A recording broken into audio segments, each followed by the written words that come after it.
Okay. If folks can quiet down, take a seat.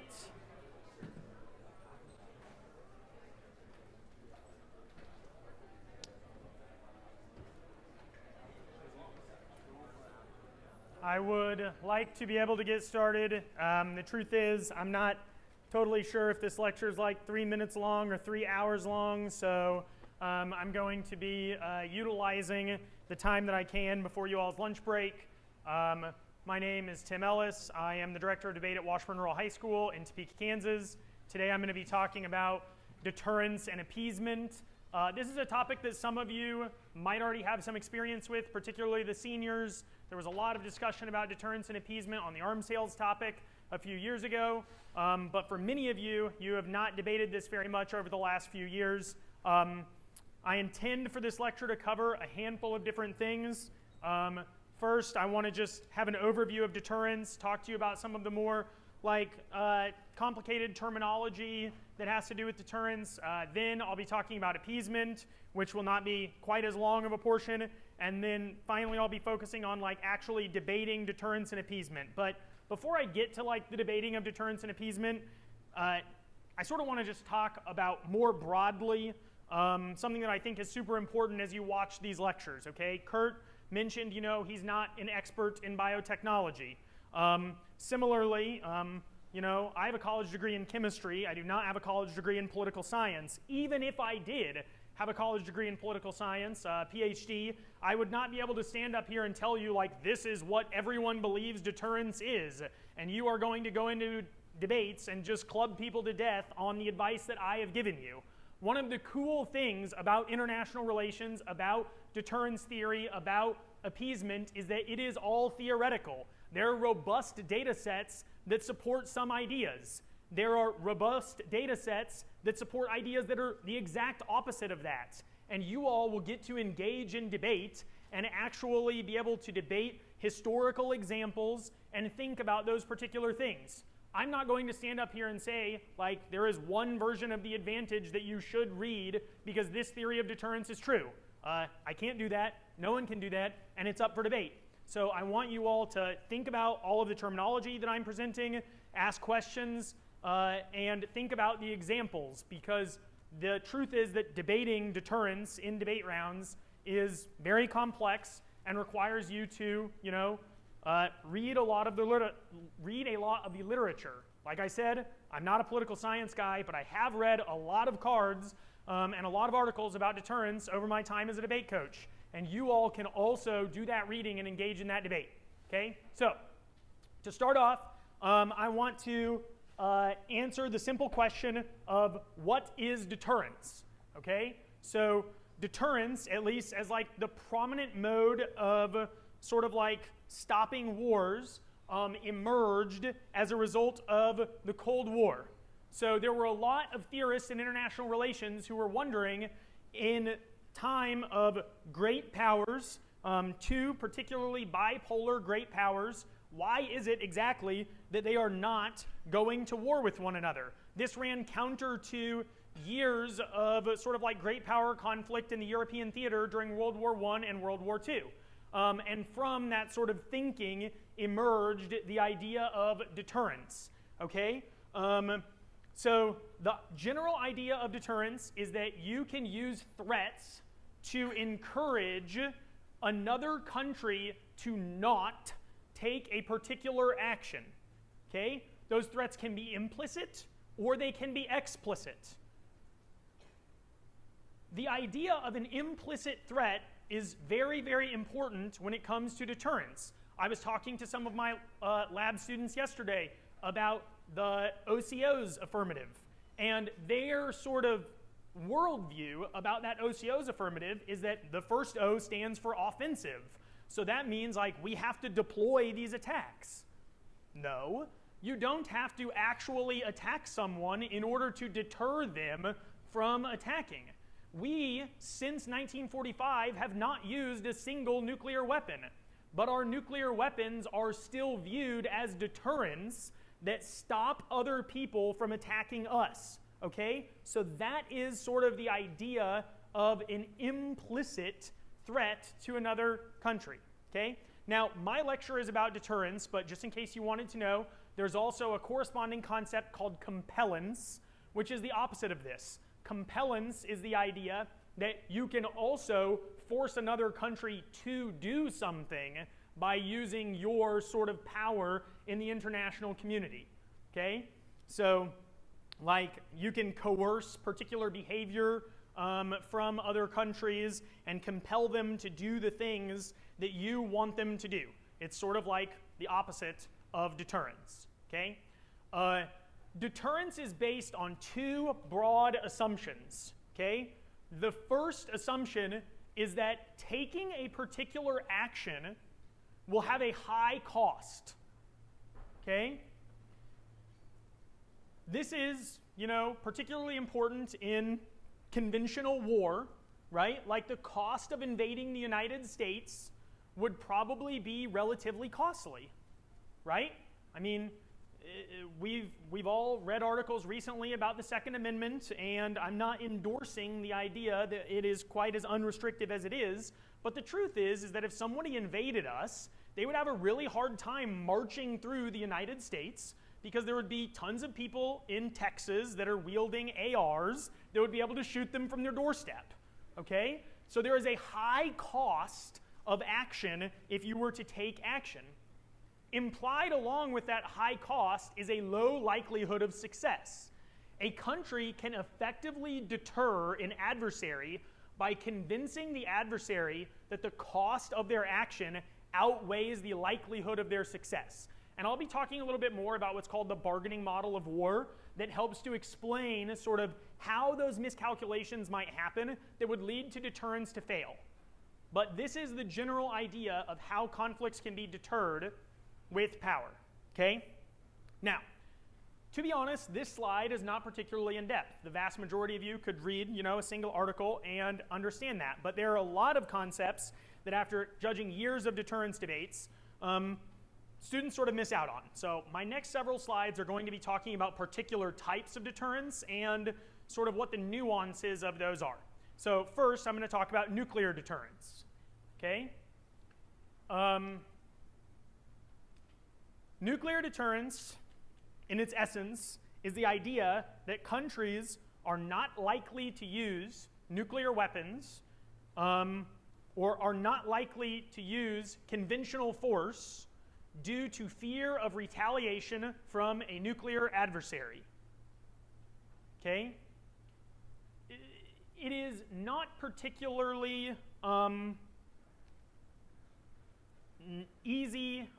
difficult to notice that, while there have been a lot of proxy conflicts and small wars that have occurred over the last, 80 years since World War II, there are very, very few instances where a nuclear power was invaded. Okay? And that is largely because people are afraid that they will use their nuclear weapons. Okay?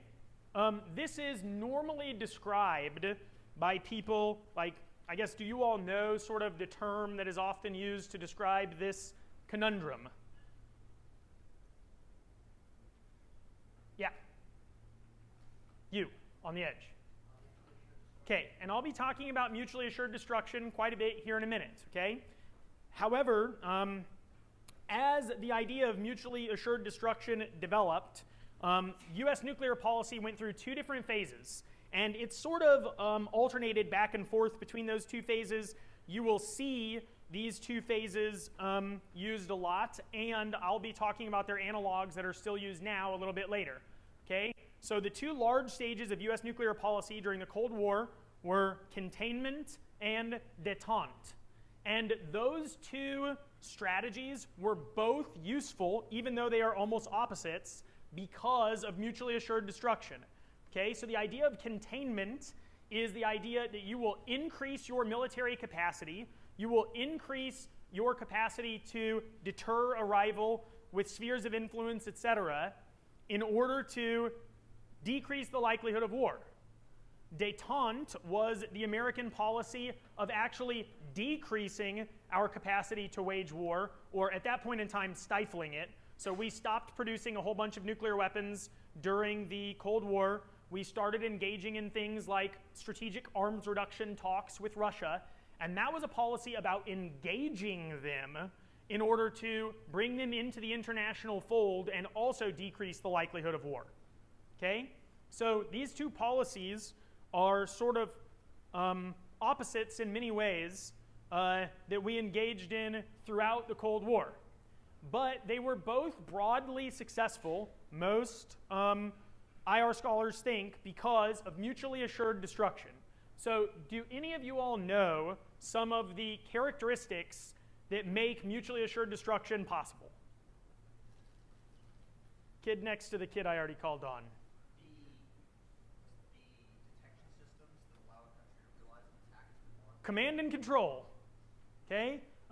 You all have probably seen some command and control evidence from the OCO's affirmative and other affirmatives, but command and control is one of the things that is necessary for a successful situation of mutually assured destruction. Second strike capabilities in particular. There's actually a robust debate in the sort of like international community about whether or not you need an explicit first strike capability. So several nuclear powers have already declared nuclear no first use policies, which basically means that they don't have a first strike capacity, but they still have an effective deterrent, because as long as you have a second strike capacity, which is a retaliatory strike to someone who has conventionally or nuclear attacked you, then it maintains that ability. Does anybody know the third thing? Drew? So the second strike capability is about the number of nuclear weapons that you have, and I'll be talking about that a little bit more later.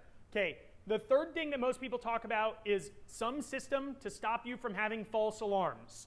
So you all in debate rounds might have debated counterplans that establish things like nuclear hotlines or something like that. Those are designed to decrease the likelihood of a false alarm. Okay, so the three things that you need for effective nuclear deterrence are a second strike capability, no false alarms, and adequate command and control. We'll be talking about how the United States has established all of those things with NATO here in a little bit, but those are three things that you most certainly need. Okay? Now, there's two more things about nuclear deterrence that I briefly want to talk about because you might see them in evidence, and quite frankly, you should be able to use them when you are debating in order to describe scenarios for escalation and conflict. Okay? The first one is called the stability-instability paradox. Does anyone know what the stability-instability paradox is? Jack? Countries will have a lot of big nukes, so they don't want to fight, but smaller conflicts could occur. Very good. Okay, this is sort of the idea that fuels proxy conflicts. The idea is that if countries have a lot of nuclear weapons, they know the other country will not use their nuclear weapons against them, which increases the likelihood that they feel comfortable involving themselves in small skirmishes. Right? Like Russia and the United States can fight a proxy war in Afghanistan that leads to the conditions where the Mujahideen take power and then the Taliban and so on and so forth for, the next 50 years, and they can engage in that proxy conflict without worrying about a nuclear conflict because of mutually assured destruction. So there are a lot of IR theorists that actually say that while nuclear deterrence might stop us from using nuclear weapons, it increases the likelihood of conventional conflicts that could be net worse. Okay? Another sort of idea that it is particularly important for you to research if you want to cut a counterplan that like nuclear disarms or something like that is the idea of minimal deterrence. Okay? And minimal deterrence is the least amount of nuclear capacity that you can have in order to maintain your second strike capability. Okay? So the United States and Russia, for example, have thousands of nuclear weapons. We have been decommissioning those nuclear weapons for years, cutting down on the numbers that we have. Both the United States and Russia have been doing that. China, on the other hand, only has a few hundred nuclear weapons. But that is enough to maintain minimal deterrence. The United States and Russia are comfortable negotiating arms reduction control treaties because we know we have plenty of nukes to maintain minimal deterrence. China does not want to negotiate those treaties because they are worried that if they reduced the number of arms that they had, that it might undermine their second strike capability and get rid of mutually assured destruction or strategic stability between the United States, China, and Russia. Okay? Questions so far? Drew?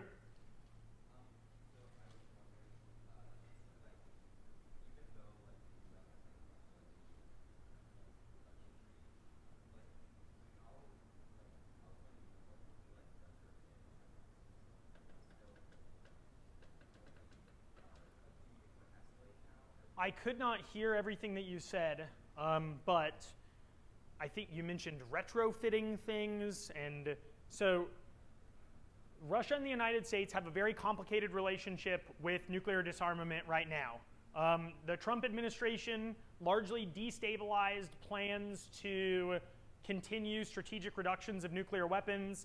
That led to a withdrawal of the United States and Russia from the Intermediate Nuclear Forces Treaty. There's certainly a lot of misunderstanding about nuclear policy between the United States and Russia right now.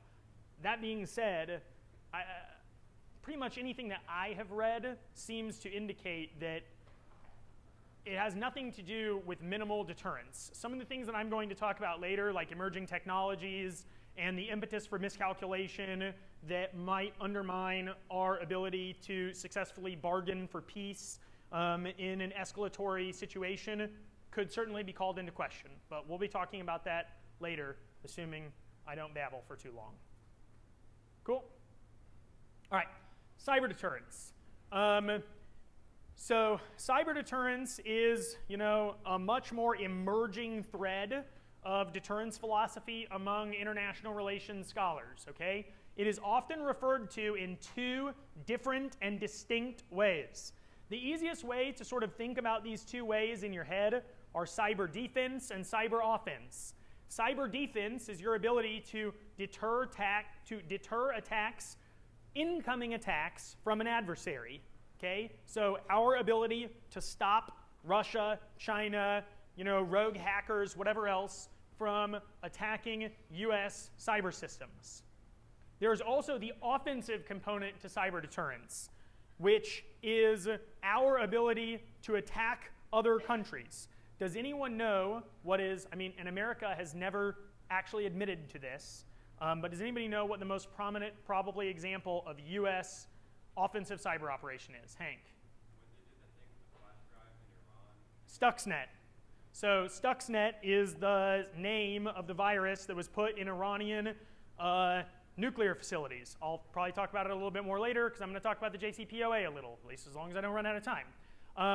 Stuxnet was actually super cool. It had a lot of different things that were designed to stop Iran's ability to proliferate nuclear weapons. So it actually hid the program in their computer systems, and it reported to the Iranian computers that their centrifuges that were being designed to sort of like separate certain isotopes of uranium were operating effectively. But really, they were spinning like 2 times too fast, and all of their centrifuges were just destroying themselves. But all of the data outputs said, this is working really well. So we set back Iran's nuclear program by decades and brought them back to the negotiating table on the Iran nuclear deal with an offensive deterrent.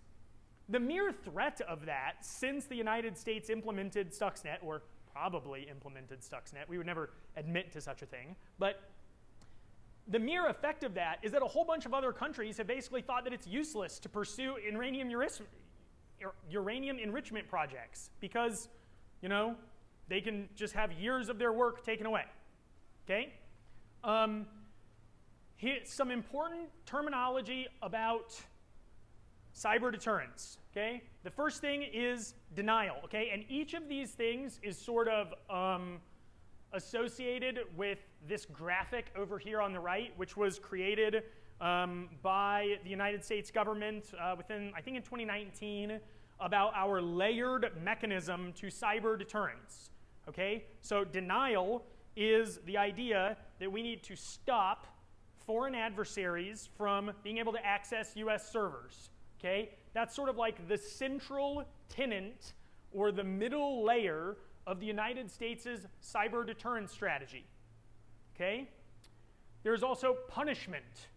Punishment is more of the offensive side of cyber deterrence. We need to be able to attack adversaries who are negatively affecting our cyber deterrent ability. Okay? Norms and entanglement sort of like come together.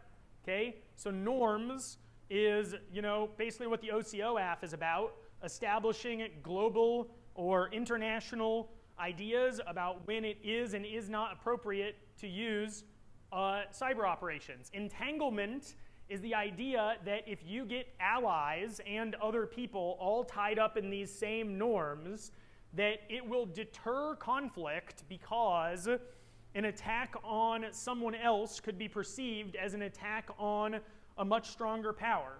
Okay?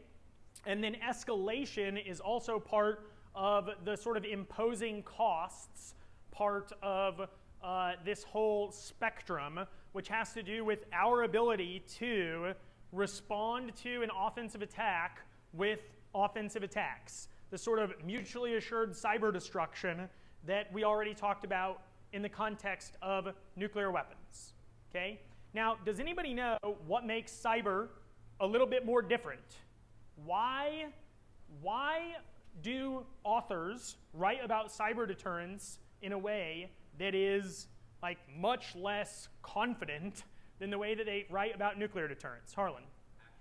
Okay, attribution is difficult, and generally there are lower stakes to a cyber attack. Now, that's sort of like a chicken or the egg thing, right? Like if we could actually attribute a cyber attack to a particular country, and then if we said, if you cyber attack us, we will nuke you, then that would obviously raise the stakes, right? But that's a very difficult thing to do because attribution is very, very, very difficult. So countries perceive that as there being a lower cost to a cyber attack. And remember, the key tenets that make deterrence possible is the high cost of an attack and the low likelihood of success.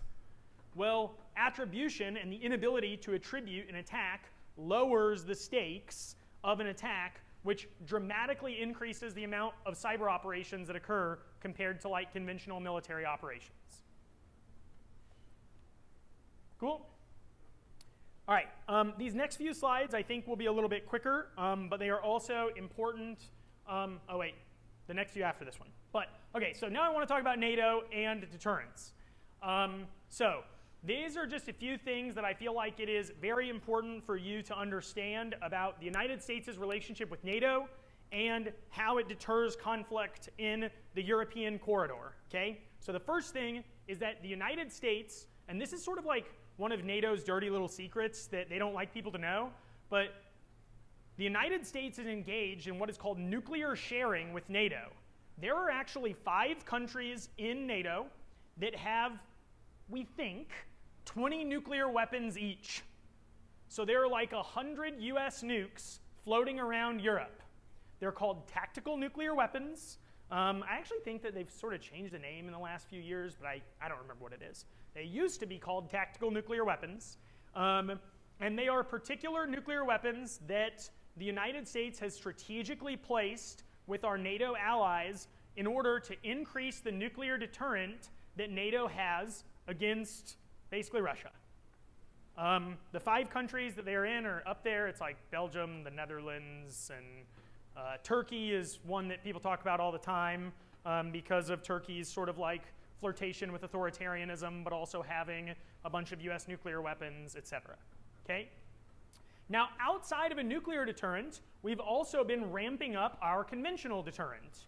Okay, so since the Ukraine conflict happened, and this map is relatively new, the United States has deployed 4 more conventional, or NATO, which is mostly US troops, has deployed 4 more conventional battalions to Europe. So there used to be 4 battalions of troops of allied NATO troops in Europe. Now there are 8 of them. So we have essentially doubled the amount of troops that are in bordering areas that work as a conventional deterrent against NATO. Okay? Outside of that, part of what changed in the last few years, because Trump was threatening to withdraw from NATO, was that NATO negotiated a new sort of like contract and a new mechanism for military spending. Okay? And there's a requirement for NATO countries that they will spend at least 2% of their GDP on defense spending to NATO, and that 20% of that money must be for developing new technology. So NATO is particularly interested in spending a lot of money on developing new tech in order to counter Russia and China's new tech developments that might undermine deterrence. Okay? There's also a very important part of NATO's structure, and I think that there's probably room for affirmatives that have to do with this, called NATO's Integrated Air and Missile Defense. So NATO has all sorts of command and control radar centers all over NATO countries that are designed to communicate information to each other. There are large missile defense facilities that are operated by the United States and built by the United States, but stationed in NATO countries that are designed to be able to shoot down, Russian, North Korean missiles. And there are definitely articles about cyber threats to those facilities. So it certainly seems like there is opportunity for some debate about the United States' role in NATO's integrated air and missile defense.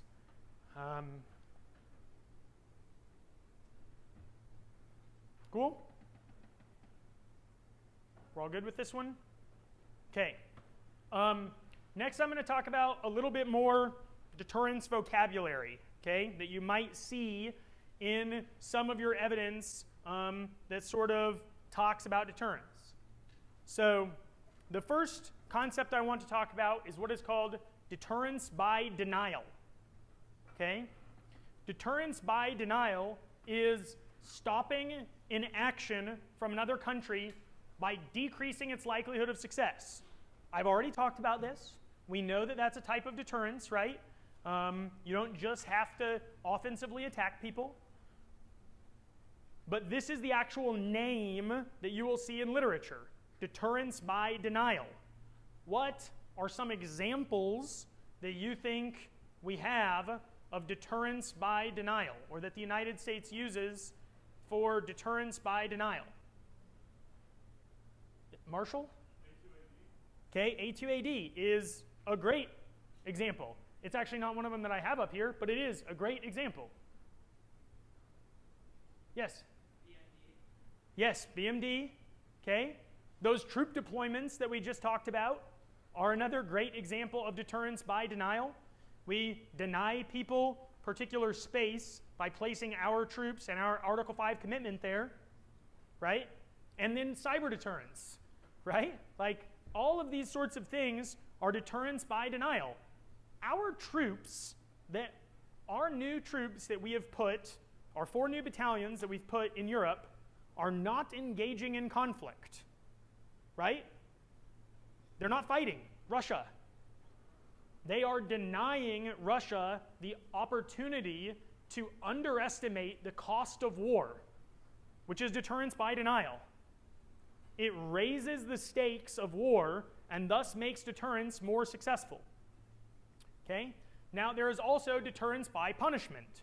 Deterrence by punishment is stopping an action by increasing the severity of response. Deterrence by punishment examples include military retaliation, and one that a lot of people don't really think of, but is used considerably more often than military retaliation, which is economic sanctions.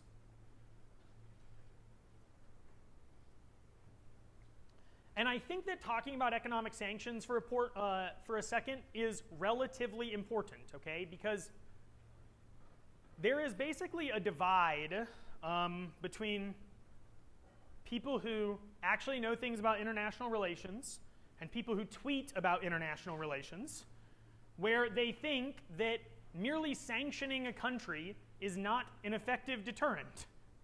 And they refer to sanctions as appeasement, which I'll be talking about later. Sanctions are definitionally not appeasement. Are they always strong enough to elevate the cost of action in such a way that it deters that action? No. But they are definitionally not appeasement.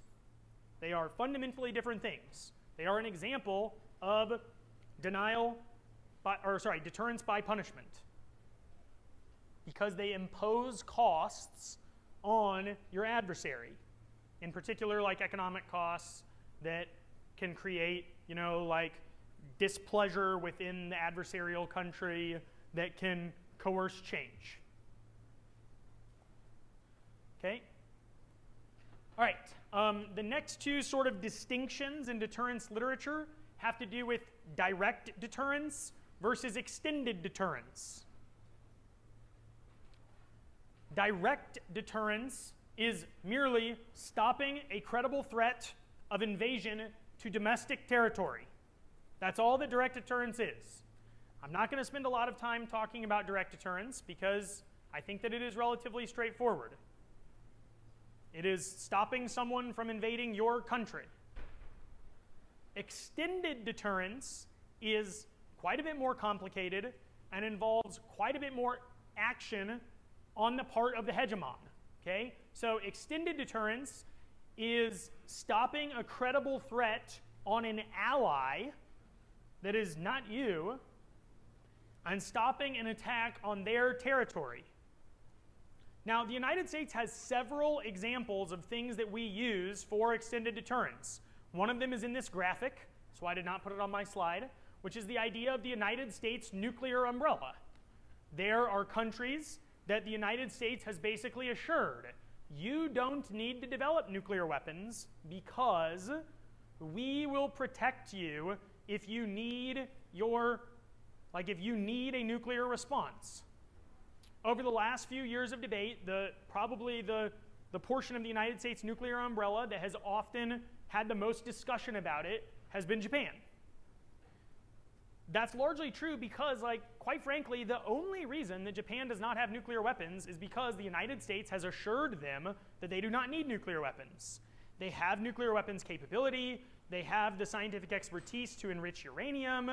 They have vast amounts of nuclear power. They're actually decommissioning a lot of it, but they have the ability to create those weapons. They merely don't have them because they don't need them. Okay? Now, outside of just the nuclear umbrella, we also have things like Article 5 of NATO. Like the expert lecturer talked about the other day, it's a little bit confusing as to whether or not Article 5 actually means that we have to have a hardcore armed response, but it is an assurance to our allies that we will become involved and that all NATO members will become involved in a conflict if NATO is attacked directly. We also have permanent military bases all over the world. Outside of NATO countries, we have a bunch in Southeast Asia, in South Korea, in Japan, that are designed to, again, more effectively use United States extended deterrence. Yes? Are there asterisks on your diagram, countries that also have their own nuclear capabilities, or what? Yes, I'm pretty sure that is what it is, because it's the UK and France. Yeah, which those are the only two other ones with nukes. Do people know what countries have nukes? How many countries do you think have nuclear weapons? Okay, actually, one second. Let me change my answer. Let me change my question, because my question was a little bit complicated. How many countries have demonstrated the capacity to develop their own nuclear weapons? So let's not count the 5 that the United States is storing nuclear weapons in, or there's a lot of conflicting conflicting reports of NATO weapons being in other places. Okay, 9, 10, 7, 8. Okay, so we're honestly sort of in the ballpark, and there is officially not an answer to this question. Because much like, we officially didn't do Stuxnet, Israel officially doesn't have any weapons. But, they do.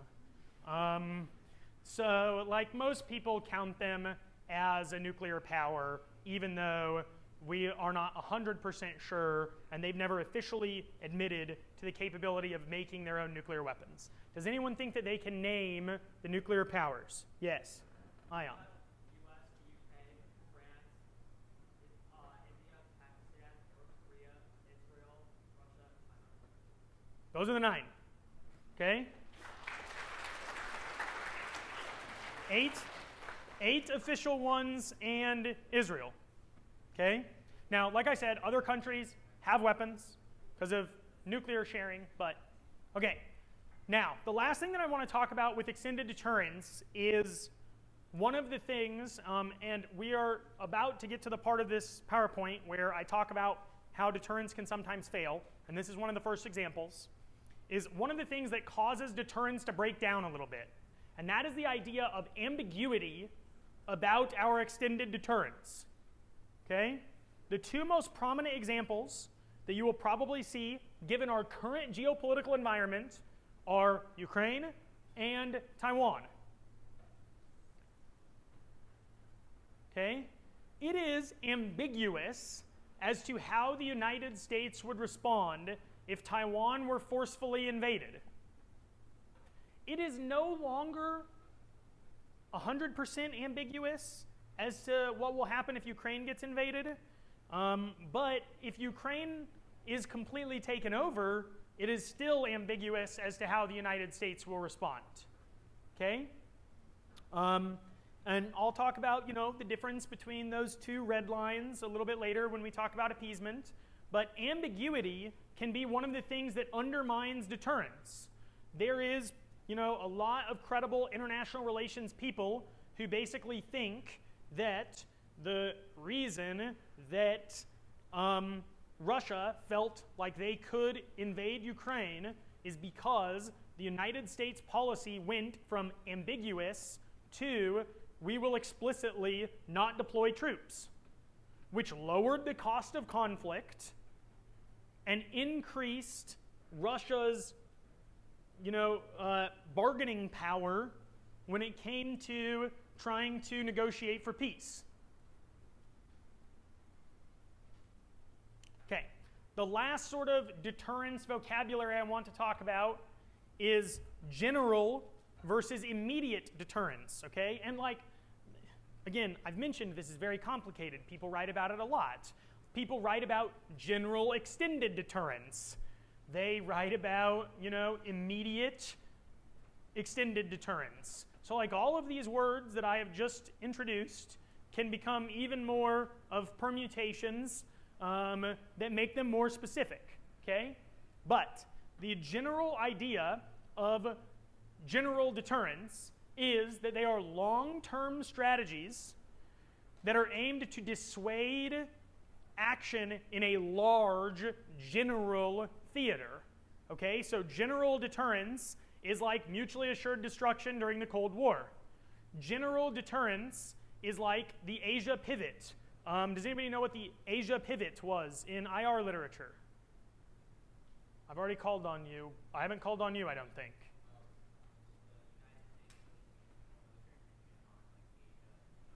Okay, so it was a movement in basically the 2000s to pivot a lot of our economic and military policy to focus on Southeast Asia with the idea of sort of containing and encircling China's rise.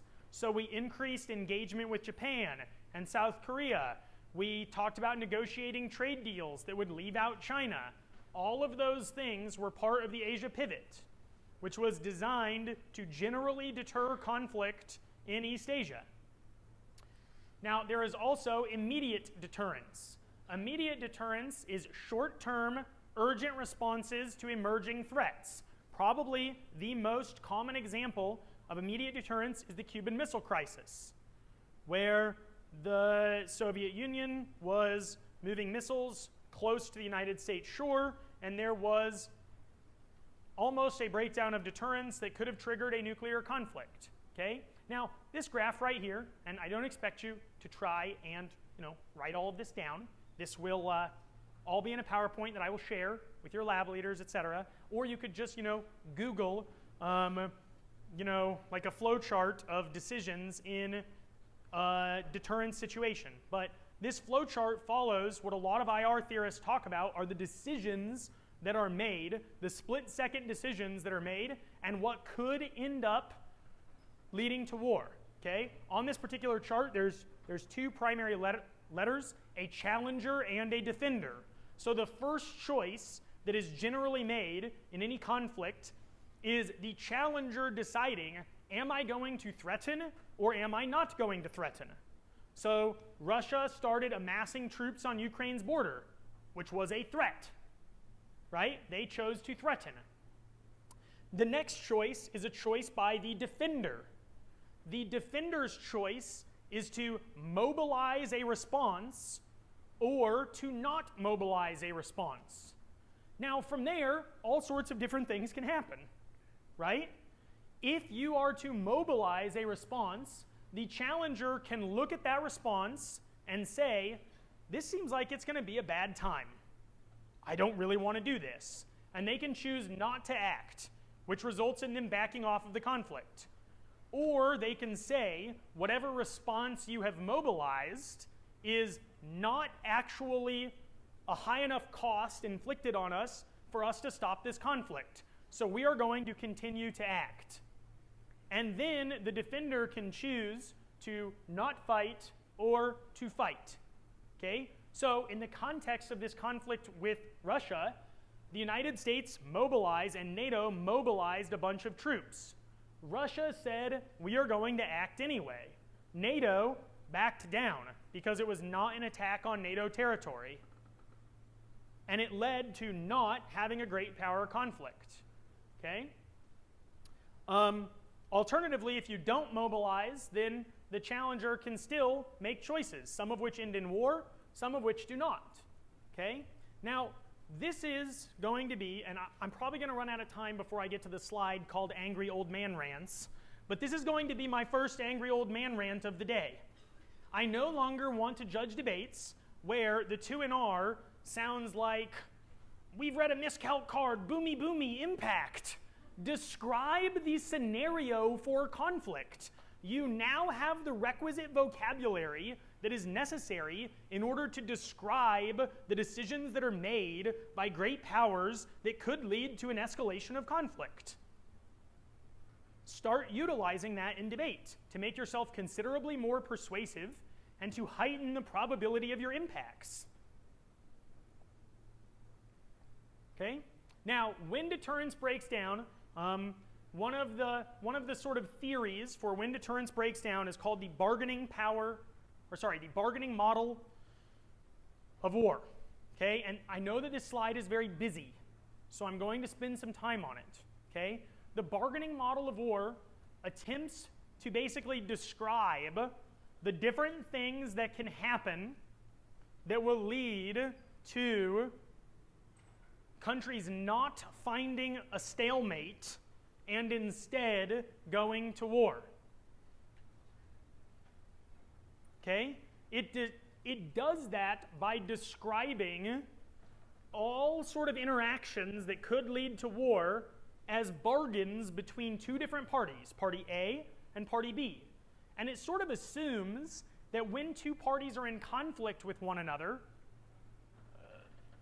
there cannot be a winner without a loser.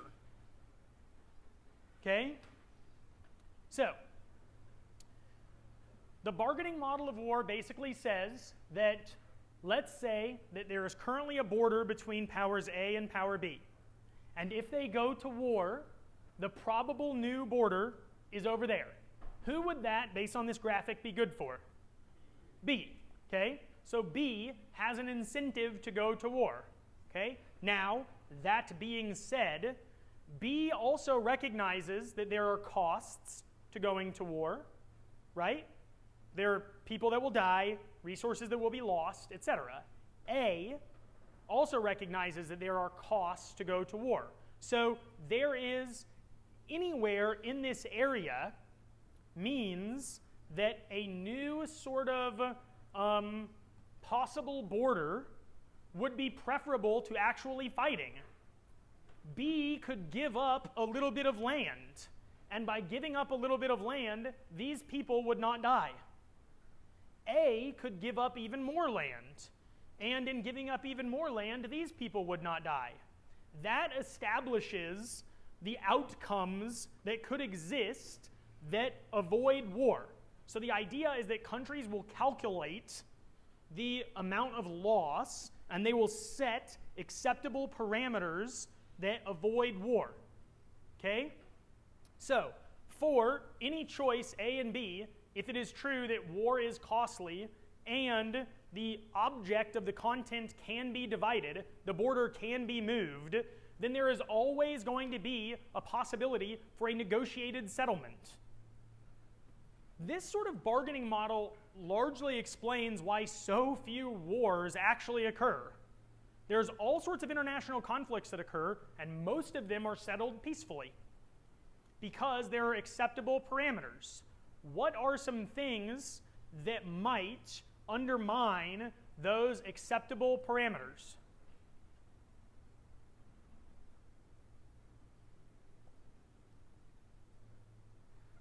I've not called on you. External motivations to go to war, like Okay, so that is a very specific answer to one of the things that is up here. So some sort of like external thing like, you know, ethnic conflict or something like that. Yes? Okay, so political instability, ideological factors, etc. Those are both broadly in the bargaining model of war put in a couple of different buckets, okay? And those buckets are called uncertainty and commitment problems, okay? So when you see the word uncertainty in debate, what is the word that we often use for uncertainty? I think I heard some people whispering it. Miscalculation, okay? Uncertainty is you not knowing where these parameters are for your opponent, and you thinking, well, I actually think that I can get all the way over to here. And if B miscalculates the projected losses or gains that they can get, then it might lead to them going to war. Okay? Now, there are also things that are called commitment problems. Commitment problems include things like declining power status. So people who are afraid about great power conflict happening and starting from Ukraine are largely concerned with Putin's sort of quote-unquote irrationality, right? Whether or not he thinks he can hold on to power. That's an example of a commitment problem. Another thing that people did not mention, but that we commonly talk about in debate, are what are called resource wars. Okay? Now, resource wars do not happen unless countries believe that a good is indivisible. Like, we cannot bargain over this good. Whatever it is, there is not an acceptable parameter for us to do that. So like last year, when you all were debating the water topic and people were reading apps about riparian rights and India and Pakistan not having access to water, right? If water becomes scarce enough, then water becomes an indivisible good. And if that good cannot be divided, then there is no sort of acceptable negotiated agreement between the two countries. Okay? So again, this is an example of vocabulary that you can use when describing your impacts that will sound much, much better and increase the probability that your judges will actually evaluate the arguments that you are making. In the context of this year's topic, I want to talk about what some of those things mean. Okay? So, generally, deterrence fails if you either overestimate your likelihood of success or underestimate the costs of action. Okay? In the context of this year's topic, or the affirmatives that have already been produced, what are some things that could undermine uncertainty, or change commitment issues, or alter the divisibility of a good? Yes? Okay, very good. The whole topic is actually designed, in order to make these debates more interesting and relevant. Because probably the most hotly debated thing in deterrence literature is the effect of emerging technology on deterrence. Okay? So there's like a big amount of literature that is about emerging tech. People write about it in terms of undermining second strike capability. People are like, well, if we develop, missile defense too fast, then Russia or China will not think that they have an adequate second strike capability. And if they don't have an adequate second strike capability, then it will create use it or lose it pressures, which have to do with a power in decline. Right? There's all sorts of literature about how Russia is a power in decline.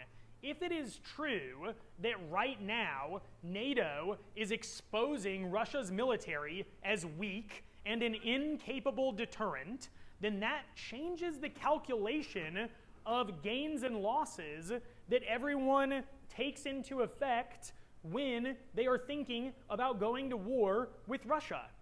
If Russia's military is actually inept, then the costs of conflict with them are relatively low, which increases the incentive for war. If Russia believes that the incentive for war is higher, then they might have an incentive to preemptively strike. Because otherwise they're going to get shreked by America. Right? So these are all sort of things that can fundamentally change the calculus that makes deterrence successful. There's also political instability, which was mentioned earlier. Political instability calls into question a country's commitment or their rationality in making these particular decisions, right? There are a lot of international relations people that think that Trump's version of foreign policy was actually stabilizing because it was so all over the place that nobody ever knew what the United States was willing to do, which made it much harder to calculate the result of action against the United States. Is that necessarily true? No, I don't know. But you can certainly cut cards that say it is, right?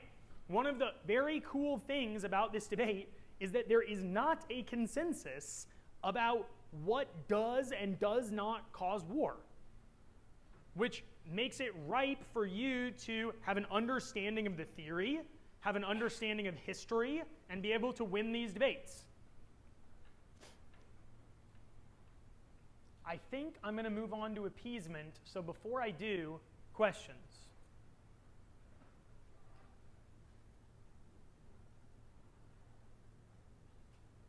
We look like our minds have been melted by lecture, and like we're tired.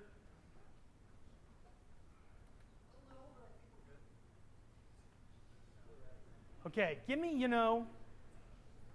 hopefully less than 30 more minutes. Yes? Has there ever been a historical example where miscalculations caused The Cuban Missile Crisis was unbelievably close to nuclear war.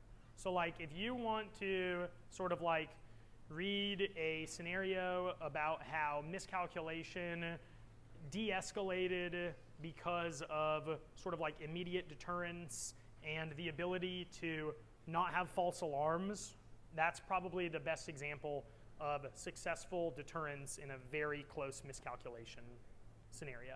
There's also other really good ones, in the 1990s, I want to say, the United States put an aircraft carrier through the Taiwan Strait, and China at the time, there was a lot of conflicting literature that they might have seen it as an explicit endorsement that we were trying to defend Taiwan against Chinese aggression, which would have changed the calculations away from ambiguity.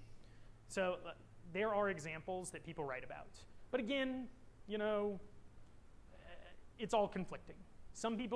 other authors think that that was a very successful use of sort of like, an explicit threat, that if we can sail an aircraft carrier through the Taiwan Strait, then it would be bad news if China invaded.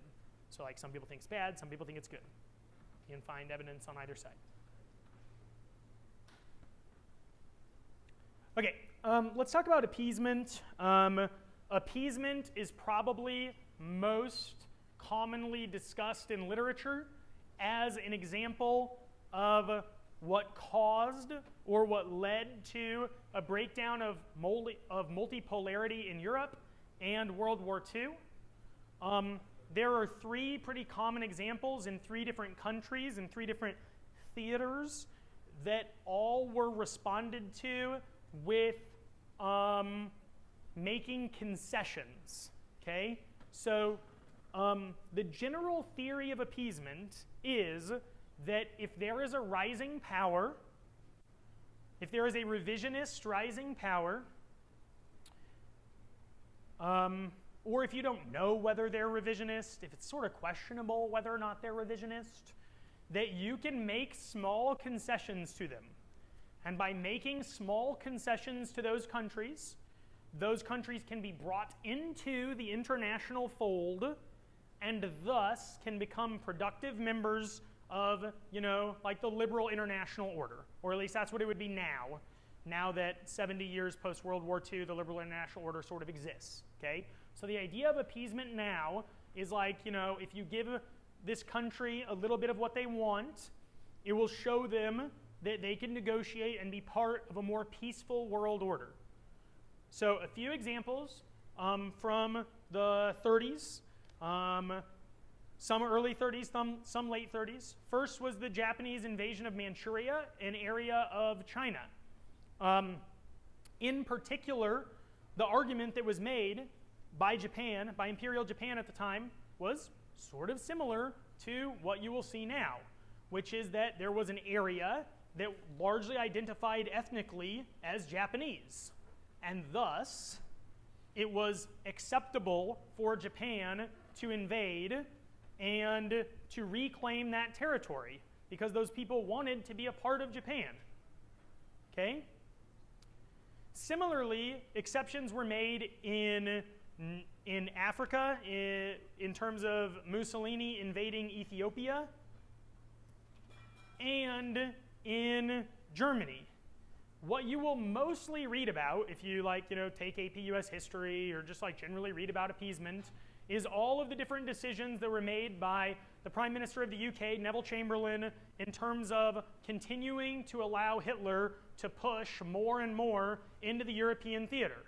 One of the first examples of appeasement that was sort of acknowledged is Germany remilitarizing in the Rhineland. Then they started annexing areas all over Europe, and the UK and the sort of allies kept meeting with them at these international summits and basically being like, okay, this is the last time that you get to do this. And then they would do something else, and they'd be like, all right, really this time you got to stop. And that's what this image is a picture of, is one of those meetings. Neville Chamberlain's over on the left, and Hitler is more noticeable. Okay, but the general goal is to satiate the country and stop them from aggressing or from being more aggressive in the future. I want to talk about this a little bit in the context of Russia. Okay? So there are a few things that, generally speaking, scholars agree makes appeasement possible. Okay? The first is that the country has to take an action where the perceived gain is small enough and the perceived cost is large enough that there will not be foreign intervention. They can achieve convincing great powers that that's true in a few different ways. The first is coercive diplomacy. Coercive diplomacy is the general idea that a country can use diplomatic channels in order to convince opposing powers that the cost of action is too high. To coerce those countries into thinking that the cost of saying no is too high to justify saying no. The other thing that those countries can do is that they can make compelling arguments, or they can make small enough incursions that the benefit that they get is considered minuscule, right? Now, Ukraine would obviously beg to differ with the West's calculation about the importance of Ukraine geostrategically, the importance of the lives that have been lost. But according to deterrence theory and the bargaining model of war, Russia has successfully convinced the United States in 2014 and again in 2022 that the cost of what they are trying to take is low enough that it does not necessitate conflict. Okay? So in 2014, Russia annexed Crimea. And the international community sanctioned them, but otherwise did not take any military action because of a combination of coercive diplomacy and what was considered a non-vital territory. Okay? Actions taken by the aggressor, it usually helps if they do not officially or explicitly violate some sort of international treaty.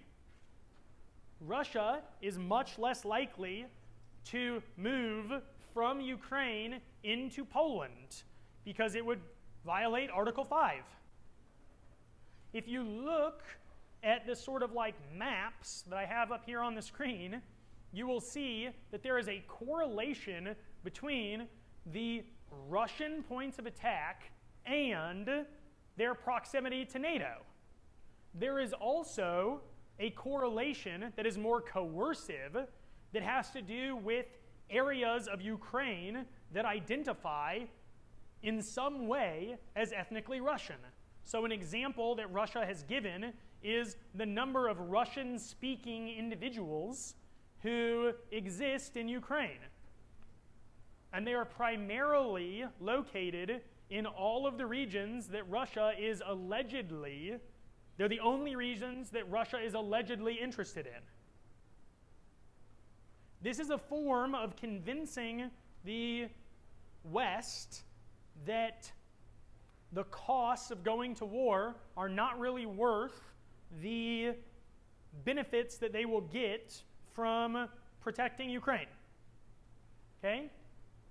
So the general idea is that the territory that you seek to claim has to be below the threshold for collective response, which is why incursions tend to be smaller. Russia will annex Crimea, and then they will try and take over the Donbass, and then, something else might happen. It's when you elevate the threshold for collective response by, for example, annexing Czechoslovakia pre-World War II, that the calculation begins to change. Okay? Now, from an American perspective in particular, okay, so far everything I've talked about makes it seem like appeasement is always bad.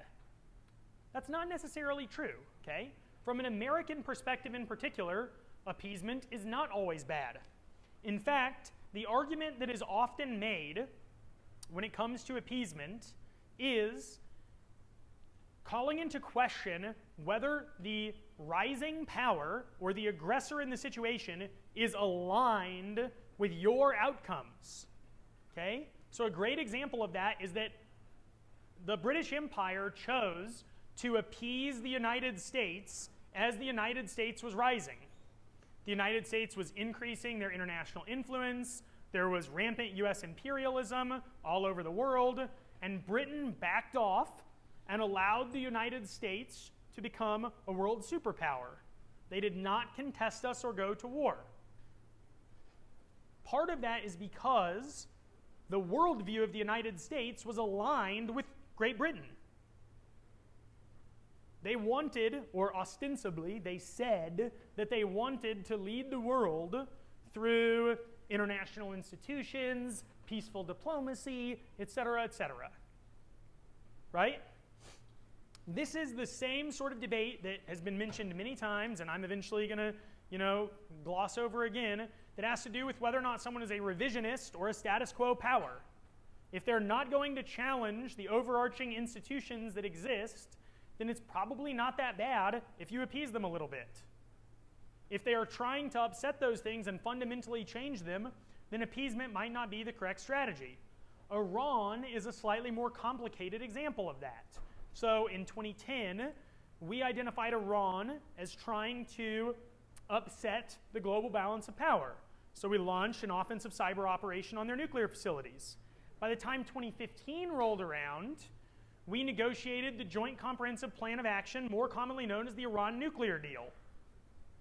That was an example of trying to bring Iran into the international fold, into trying to make Iran negotiate more with Western institutions, and to make them feel like they were trusted to take particular action, like developing nuclear energy, while still being able to interact with great powers. Now, the JCPOA was reversed by Trump in 2018 because our foreign policy was incoherent, but that is an example of appeasement that, at least to this point in time, has not had any negative ramifications. Okay?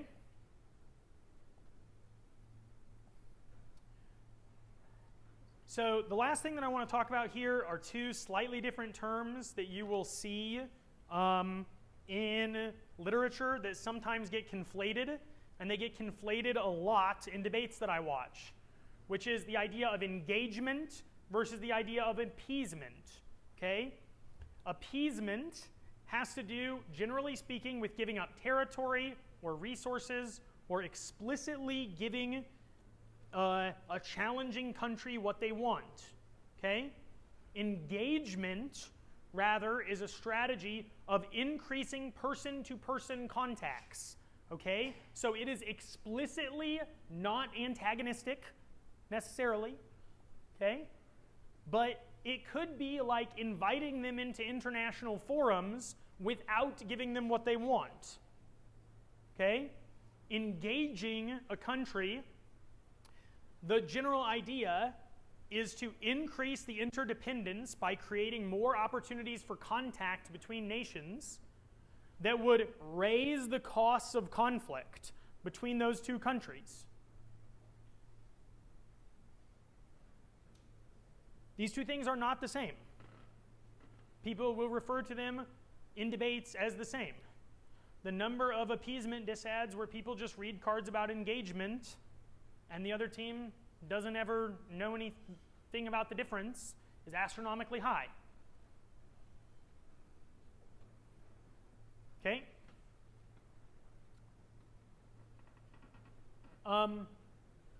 So I want to talk briefly, and this might be the last slide that I actually do before I take questions, about determining whether engagement or appeasement is the correct strategy.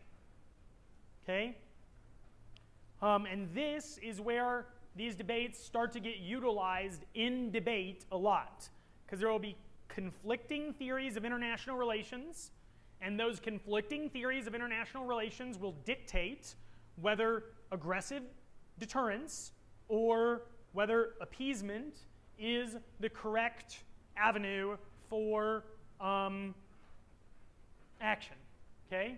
So, the first thing that we often get into in debates is the difference between revisionist and status quo powers. Like I already talked about, the main calculation that a country will make internationally about whether or not some power is capable of being appeased is calculating whether they're trying to disrupt the international order or whether they are trying to support the existing international order, which I think we've already said in other lectures is the difference between a status quo and a revisionist power. Okay? Now, there are also differences between what many IR theorists describe as offensive and defensive realism. I don't know if anybody's talked about this since Val did in the IR 101 lecture, but generally speaking, the difference between offensive and defensive realism is that a country that views realism through an offensive lens will seek power by decreasing the security of the hegemon. So when Russia takes actions like solar winds that seek to decrease the power of the United States, most theorists would describe that as offensive realism. Generally speaking, in debate, the response to an offensive realist is to try and contain them or deter them. Okay? Defensive realists believe that conflict is avoidable and that actions can be taken that both increase their power and make conflict more likely, which means that explicitly increasing power at the expense of another country is maybe not the right action to take. So a defensive realist believes in realism. A country that behaves as a defensive realist thinks that power is zero-sum, and that if power is gained, then power is lost. But the calculation of that country is slightly different, which is that that conflict can be avoided. So if they were to increase their power, it would increase the impetus for war. If a country is defensive realist, then it makes a little bit more sense to engage them and to bring them into the fold, because that will have the collective ability to increase their power and decrease the likelihood of war through person-to-person contacts and interdependence.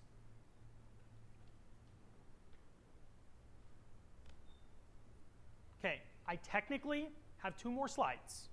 I'm not going to do them because I think I've already basically covered the next one. And then the last one is just angry old man rants from me.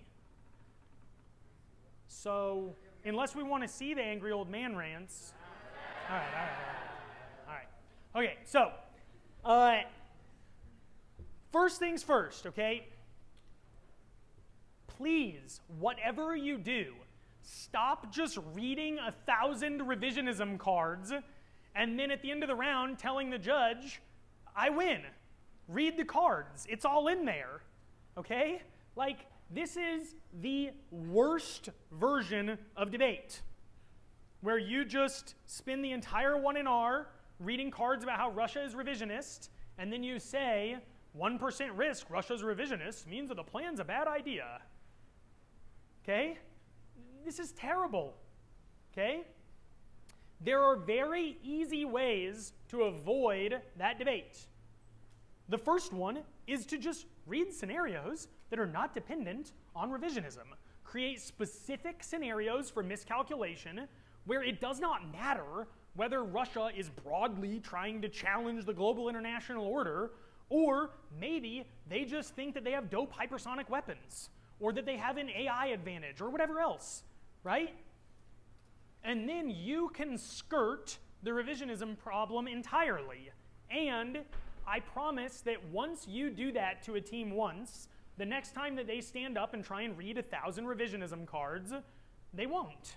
And then you'll make all of your judges' lives better, and we will all be much happier. Okay? Now, along with this problem is the next problem, which is that the vast majority of these debates that I judge, which hasn't happened in a few years, and honestly, like, as much as I hate people reading 1,000 revisionism cards, I'd probably rather watch that debate than, like, whatever the hell the water topic was.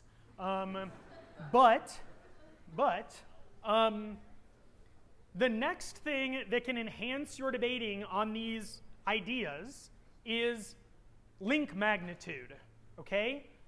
Way too many 2NRs are you reading 1,000 cards that say Russia is revisionist, and then saying in the 2NR, we've won the Russia revisionism debate, which means 1% of a link is a neg ballot. That's like the world's most lazy debating, okay? The magnitude of the link matters. If this lecture has taught you one thing, What I want it to be is that the vast majority of conflicts can negotiate for peace, even if a country is revisionist, right? When you're in a revisionism debate, you are going to read like 50 cards that say Russia is revisionist. And at the end of the round, you're going to say that the plan causes a global thermonuclear conflict that ends life on Earth. And all of your examples of Russia being revisionist will have covered the last 32 years of history where Russia was revisionist and there was no war. Which proves that not all conflicts are sufficient to trigger the link. The magnitude of the link, the amount that you appease Russia, the amount that you deter Russia, matters because it changes the calculation that Russia makes about the associated risks of conflict.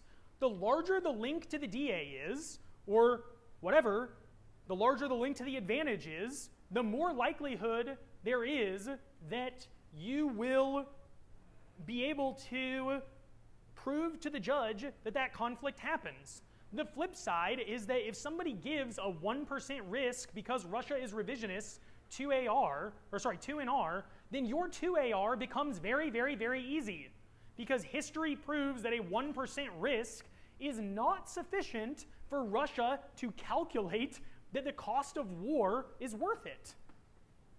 It must be much, much, much higher than that. Last but not least, please, please describe your impact scenarios.